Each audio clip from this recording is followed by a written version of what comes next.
अमित जी, आपके चैनल के माध्यम से वैसे सभी आपके दर्शकों को मैं सबसे पहले मान्यवर साहब कांशीराम साहब की 92वीं जयंती जो कल है, जयंती की पूर्व संध्या पर मैं सभी देशवासियों को बहुत बहुत बधाई और मंगल कामनाएं देता हूँ। तथागत बुद्ध से अनुकंपा है कि मानव कांशीराम साहब की जो विचारधारा है, तो बाबा साहब की विचारधारा है, उसको साहब के जो फॉलोवर हैं, जो असली फॉलोवर हैं, वो उस विचारधारा को आगे ले जाने का कार्य करेंगे। और जो मान्यवर कांशीराम साहब ने जो संघर्ष किया, बाबा साहब के बाद में बाबा साहब ने इस देश के बहुजन जो महापुरुष हैं, उनके जो विचारधारा को बाबा साहब ने आगे बढ़ाया और इस देश के 85% समाज को इस देश का हुक्मरान बनने के जो उन्होंने नक्शा तैयार किया, जो लाइन तैयार की, जो पटरी तैयार की मानव साहब ने, बाबा साहब डॉक्टर भीमराव अम्बेडकर जी ने, उसको मानवर कांशीराम साहब ने अपने संघर्ष और अपने जीते जी काफ़ी हद तक पूरा किया। तो 85% समाज है इस देश का, जो बहुजन समाज है, उसमें जो सोया हुआ था बाबा साहब के चले जाने के बाद, एक तरह से सो गया था। तो मान्यवर साहब कांशीराम का इसको जगाने के लिए उनका काफ़ी संघर्ष याद किया जाएगा। और जब तक बाबा साहब का नाम रहेगा, तो बाबा साहब के साथ साथ मान्यवर कांशीराम साहब का भी नाम रहेगा इस धरती पर। मान्यवर साहब कांशीराम साहब जी ने वो कर दिखाया जो इस देश के 85% बहुजन समाज कभी सपने में भी नहीं सोचता था,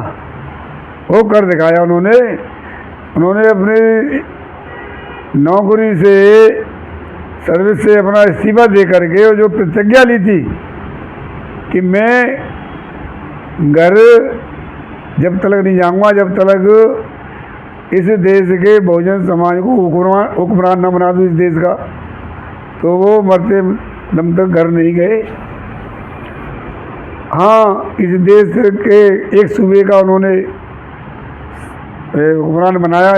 बहुजन समाज को, और 85% समाज विशेषकर जो पिछड़ा वर्ग है, अति पिछड़ा है, वो सोया हुआ था। और जो दलित समाज है, उसमें भी कुछ ऐसी जातियां हैं, अति दलित बोलते हैं जिन्हें, वो सोई हुई थी। उनको जगाने के लिए मान्यवर कांशीराम साहब ने काफ़ी मेहनत की, हजारों किलोमीटर साइकिल चलाई, और उनका लक्ष्य ये था, प्रयास ये था कि इस देश के कोने कोने में हर बहुजन समाज के बच्चा तक ये भावना जागृत हो, ये भावना प्रफुल्लित हो कि हम इस देश के पहले मालिक थे, इस देश के हुक्मरान थे, और हमें पुनः इस देश का हुक्मरान बनना है। यह मानव साहब की सोच थी कि इस देश के 85% समाज में अगर बच्चे में ये हमने भावना जागृत कर दी, तो इस देश के हुक्मरान बनने से कोई नहीं रोक सकता है। बहुजन समाज को चाहे समय ज़्यादा लग सकता है, परंतु एक दिन ऐसा आएगा कि जब सामाजिक जागृति हो जाएगी, जिसे सामाजिक जागृति बोलते हैं, तो वह उसी दिन जो है इस देश पर शासन, कम संख्या है जिनको तथाकथित रूप से ऊंची जाति बोलते हैं, जो 15% है मात्र, उनका शासन नहीं रहेगा, बल्कि इस देश के बहुजन समाज और सबल समाज में भी समानता पे जो समानतावादी हैं, मानवतावादी हैं, वो भी साथ रहेंगे। ऐसे लोगों का इस देश में शासन रहेगा। और सर क्या कहना चाहेंगे, जो वर्तमान में राजनीति है, एक तरफ बीजेपी और अन्य पार्टियां जो मानव काशीराम साहब का जन्म दिवस मनाने जा रही हैं, तो किस प्रकार से जो वर्तमान में जो बीजेपी की सरकार चल रही है उसको देखते हुए क्या ऐसे कार्य करने चाहिए जो कि विपक्षी पार्टियों को, जो बीजेपी है उत्तर प्रदेश या केंद्र से हटाई जा सके? अब इसमें तो देखिए, मैंने बता दिया अभी, मानव काशीराम साहब की जो सोच थी, उस सोच के अनुसार इस देश का बहुजन समाज और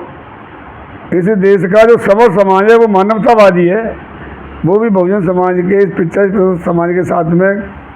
जिस दिन खड़ा हो जाएगा, और ये 85% जिस दिन मन बना लेंगे, उसी दिन ये भाजपा सरकार वो विदा कर देंगे।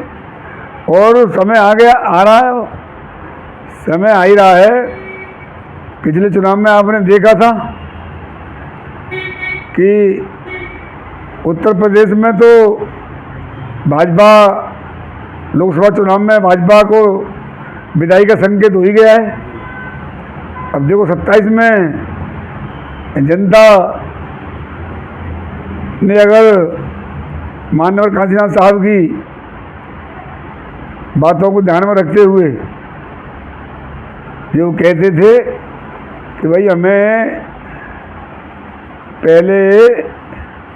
ज़्यादा जहरीले जो है सर्प को मारने के लिए हमें कम जहरीले वाले से हाथ मिलाने में कोई बुराई नहीं है, और ऐसा किया भी था। तो अब ये तो जनता है, जितना जनता को मानव साहब की विचारधारा से जागृत कर लेंगे उतना ही फायदा होगा।